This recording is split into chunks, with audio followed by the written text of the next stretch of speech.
और मुसलमान बंटी है, और कहीं जाते हैं तो पीछा करते हैं, हम लोग उनको मारने की धमकी देते। किसानी वहाँ पहुँच गई, रात में रात डंपर लेते जा रहे, सब डंपर ये वीडियो बनाइए, ऐसे डंपरों ने पढ़ाई कराई है।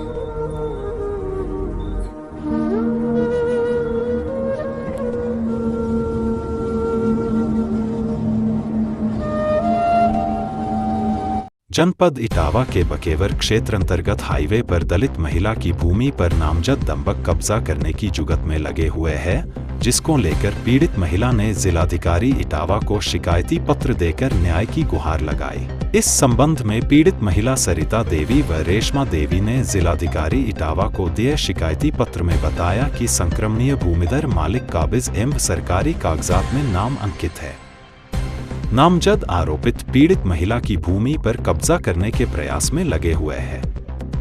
वहीं भूमाफियाओं द्वारा बीते दिन पूर्व सुबह की भोर पर पीड़ित महिला की भूमि पर जबरन कब्जा करने के उद्देश्य से झोपड़ी को तोड़ दिया तथा ट्रैक्टरों व डंफरों से उक्त भूमि पर कब्जा करने के उद्देश्य से मलबा का भराव भी करवा दिया। पीड़ित महिला ने रो रो कर अपनी आप बीती बताई, क्या कुछ कहा आप भी सुनिए।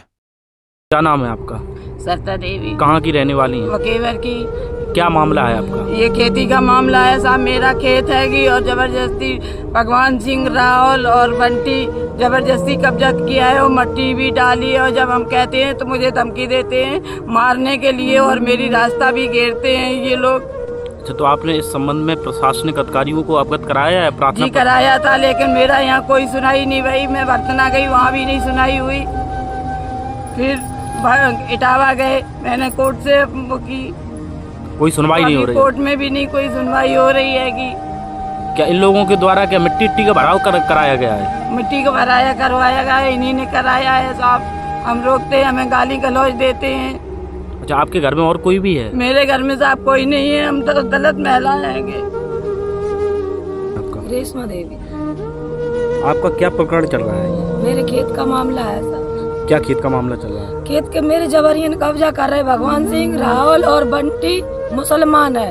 रातों रात मिट्टी डलवा रहे, और हम लोग जब हाथ जोड़ते सब कुछ करते, ना मेरी साहब थाने में सुनाई, ना बर्तना सुनाई, ना टावर, हमें कोई नहीं सुनते। कहीं भी जाते तो पीछा करते, और यहाँ खेत पे आए तो कह रहे साली अगर खेत पे आ गई चमरिया तुझे जान से मार दे।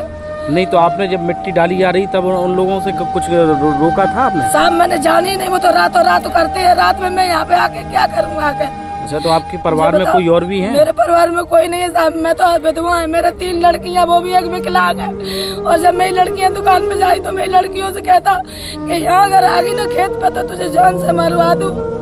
हम लोग उसके हाथ जोड़ते, भैया सब कुछ करते कि रहने दे भैया, मेरी जमीन छोड़ दे, तो जमीन नहीं छोड़ते। हम लोग उनको धमकाते रहते हैं। अच्छा, जबरन कब्जा करने में लगे हुए? जबरियन कब्जा कर रहे साहब, जबरियन 12-1 बजे रात तक मट्टी डलवाते, बता 10 बजे यहाँ आते, हम 10 बजे अकेले विधवा औरत कैसे खेत पे हमें पे रुक सकते हैं? आपने इस संबंध में प्रशासनिक अधिकारियों को अवगत कराया है? सबको करवाया, सबको साहब सबको दिया, कोई मेरी सुनाई नहीं करता कोई भी। जिला प्रशासन से आपकी क्या मांग है?